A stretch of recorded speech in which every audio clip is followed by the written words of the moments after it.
বন্ধুরা, পোশাক দেখে কোনো ব্যক্তির সম্পর্কে বিচার করা ঠিক নয়।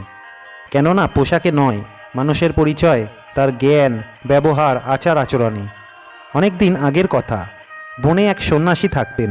পরনে সাধুর বেশ, স্বভাব ও কথায় সদাচারের ভাব।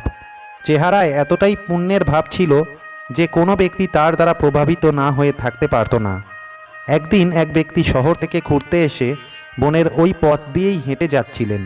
তখন দেখলেন রাস্তার পাশে আশ্রমে অনেক লোক সন্ন্যাসীর দর্শন করতে এসেছে। এটা দেখে লোকটি ওই সন্ন্যাসীর কাছে গিয়ে বললেন, আপনি ধনীও নন আর পোশাকও উৎকৃষ্ট মানের পরেননি। আমি আপনাকে দেখে কোনোভাবেই প্রভাবিত হইনি, কিন্তু এত মানুষ কেন আপনার দর্শন করতে এসেছে বুঝতে পারছি না। তখন সন্ন্যাসী হাতের আঙুল থেকে একটি আংটি খুলে ওই ব্যক্তির হাতে দিয়ে বললেন, এই আংটিটি বিক্রি করে বাজার থেকে একটি সোনার মালা কিনে নিয়ে এসো। সন্ন্যাসীর কথা মতো ব্যক্তিটি আংটি নিয়ে বাজারে গেলেন।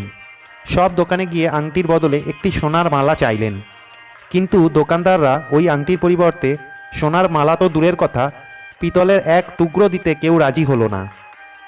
পরাজয় ও ক্লান্ত হয়ে ওই ব্যক্তি সন্ন্যাসীর নিকটে গিয়ে বললেন, এই আংটির কোনো মূল্যই নেই। তখন সন্ন্যাসী মৃদু হেসে বললেন, এবার এই আংটিটি সোনার দোকানে জহুরির কাছে নিয়ে যাও। যখন ব্যক্তিটি আংটি নিয়ে স্বর্ণকারের কাছে গেলেন, তখন স্বর্ণকার সেই আংটির পরিবর্তে একটা নয় 5টি সোনার মালা দিতে রাজি হলো। কথাটি শুনে লোকটি অবাক হয়ে গেলেন আর ভাবলেন, অন্য কেউই এই সাধারণ আংটির পরিবর্তে একটি পিতলের মালা দিতে রাজি হলেন না, কিন্তু এই জহুরি কিসের জন্য 5টি সোনার মালা দিতে রাজি হলেন?